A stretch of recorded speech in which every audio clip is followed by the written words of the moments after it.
Selamat pagi Indonesia, para sahabat sang kakek dimanapun berada. Setelah sekian lama kita berpisah, kita berjumpa lagi dalam acara Sang Kakek Network yang akan mengulas hal-hal yang berkembang dalam masyarakat kita. Kali ini kita akan membahas tentang pariwisata Danau Toba.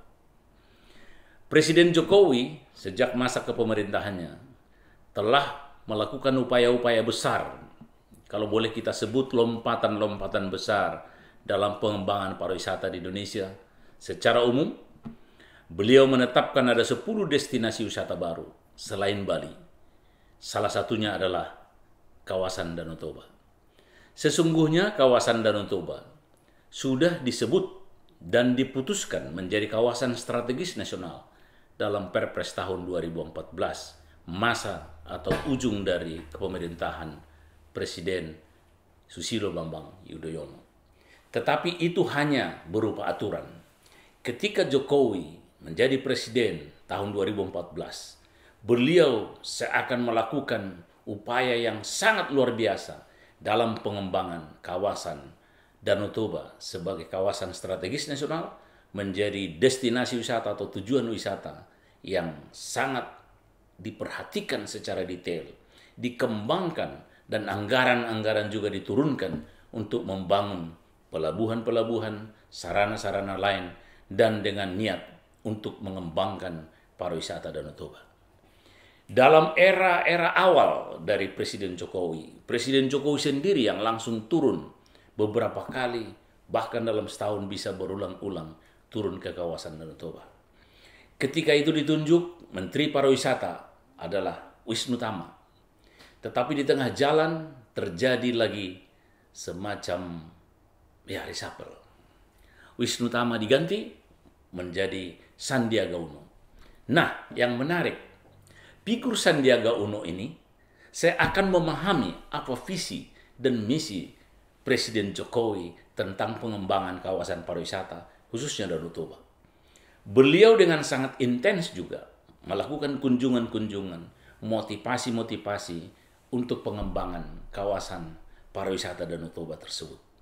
Bisa kita lihat berbagai upaya-upaya, berbagai kegiatan dan juga event-event dilakukan untuk pengembangan pariwisata Danau Toba tersebut. Pertanyaannya, patut kita pertanyakan misalnya, kenapa Sandiaga Uno bisa lebih memahami keinginan, kemauan, atau visi misi Jokowi terhadap pengembangan pariwisata Danau Toba tersebut? Mungkin ada yang bisa kita lihat.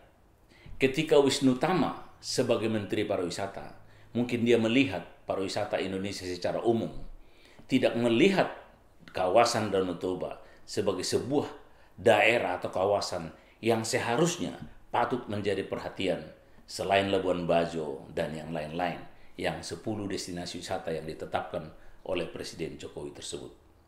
Sandiaga Uno bisa kita lihat memahami betul apa niat, keinginan dari Presiden Jokowi tersebut. Sehingga mungkin kita bertanya, apakah layak kita sebut bahwa Sandiaga Uno adalah penerus Jokowi untuk memajukan pariwisata di Indonesia secara umum dan secara khusus kawasan Danau Toba? Ya, saya kira kita bisa sependapat dengan itu.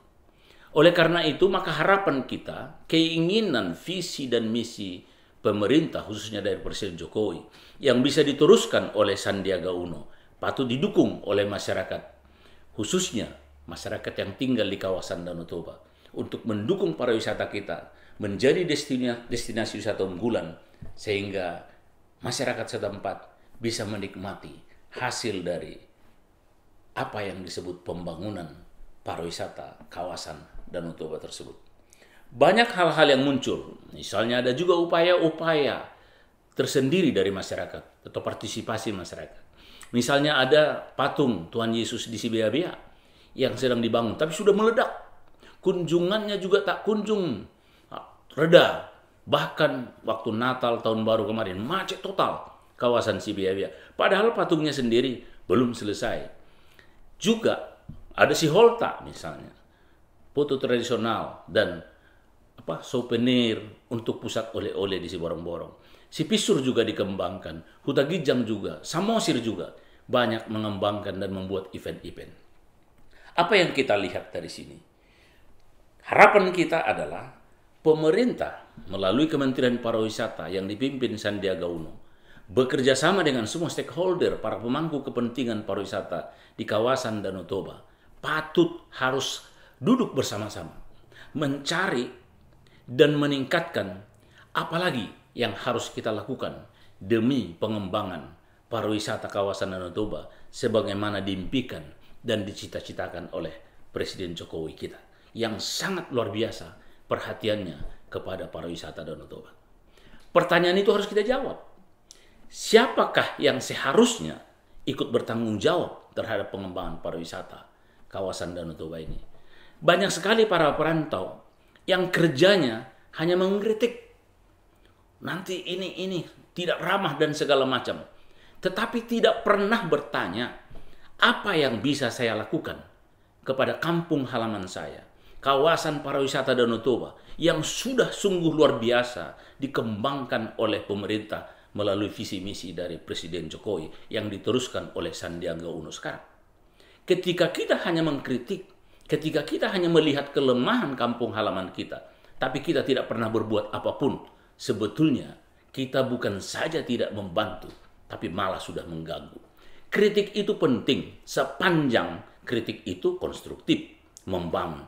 Tetapi kalau kritik itu adalah untuk meruntuhkan, untuk merusak, maka itu bukan lagi kritik, tapi itu sudah menjadi sebuah upaya destroyer untuk merusak apa yang bagus ini. Oleh karena itu, kalau tidak bisa membantu, minimal jangan mengganggu. Biarlah pengembangan kawasan pariwisata Danau Toba itu dikembangkan oleh pemerintah dan juga partisipasi dari masyarakat perantau maupun masyarakat di tempat. Dan kita tidak usah mengganggu gugat, menjelek-jelekkan.